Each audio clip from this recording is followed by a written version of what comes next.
Kain tayo guys. Sa may sarap. Delicious.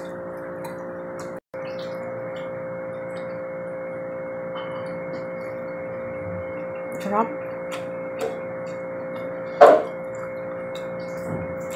Sarap na. Masarap dito yung may rice. Kung rice lover kayo, recommended ko. Bagay na bagay ito sa mga mahilig sa rice. Mapapa-under rice kayo pag ganitong luto. Hindi mo na kailangan lumabas para kumain ng ganito.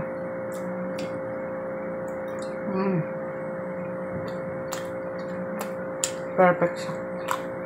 Ang sarap.